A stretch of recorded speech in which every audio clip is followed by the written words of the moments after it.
All right, as I said, we're now going to talk about farmers and eventually a movement that became known as populism. And some of the stuff was going to seem familiar because we've talked about it. Other things, maybe not so much, but I do want to get into it, okay?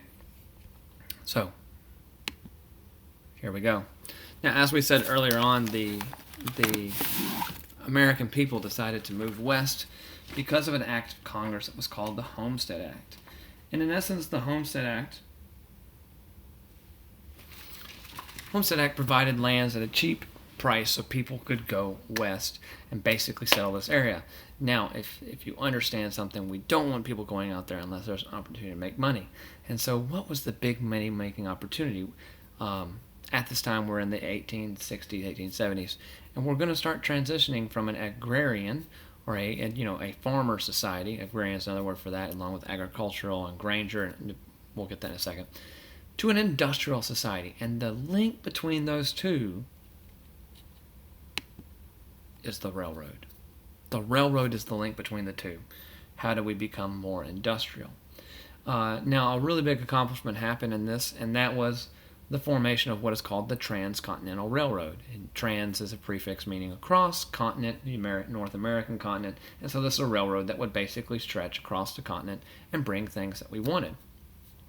Now, the problem is we don't have professional railroad builders. And so how do you encourage someone to build something when they don't have any money? The government is really good at this. It is called a subsidy, all right? And so a subsidy, in essence, is a payment made by the government to encourage activity. In the Transcontinental Railroad itself, these were people who had banks and they had different things like that. And so to get them to build it, they said, if you build a certain mileage, we will give you money. And so naturally they went and did it, and they're going to do it in a hurried manner and without, any real regard for anything, if you will. Now, here we have stuff like this, correct? A second act of Congress comes out that is called the Railroad Act. And the Railroad Act basically goes with that subsidy. The idea was to build as many railroads connecting the country as possible, and if you were willing to do so, they would provide you with money. And naturally, people are about money. And so they decided to go and do these things, okay?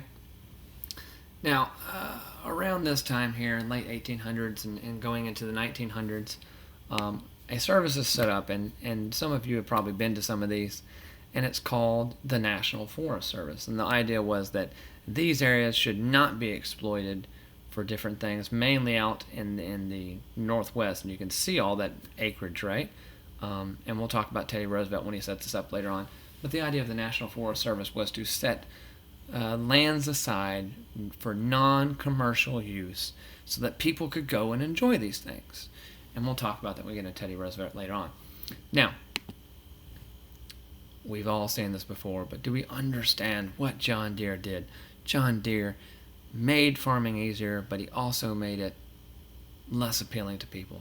Because if you have what's called a mechanical reaper, for example, and a grim reaper with the little thing in his hand called a sickle, a mechanical reaper would do the performance of 8 farmers at once.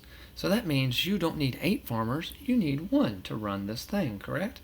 And so your job market goes down while your production and your prices can go up, and that's something going on there, right? So as our technology is increasing, we need less and less people to do jobs, and it's nothing new today, all right?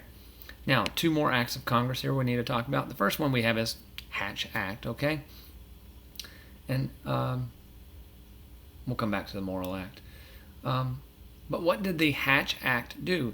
The Hatch Act set up experimentation. See how this is a half human, half person here? Experimentation stations where you could, the big thing they talk about is if you look at your food, it says GMO. That means genetically modified organism.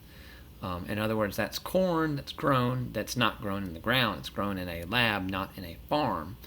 And some people are going away from that because they say it hurts them and different things like that. And there could potentially be there. Steroids in chickens and different things like that. Anyway, I'm on a soapbox for a second, sorry. But the Hatch Act provided for experimentation on that. Now, I skipped over it, so I'm going to go back real quick. The Morrill Act. The Morrill Act set up agricultural colleges. Do we still have agricultural colleges today? Absolutely. they have the letters A and M behind them. Texas A&M is an agricultural college. Florida A&M is an agricultural college. Does Mississippi have one? Absolutely. It was called Mississippi A&M, but in the late 1800s it became known as Mississippi State. The communist thing that they love to say, the state college. Anyway, it's not the flagship college, but there we have that, right?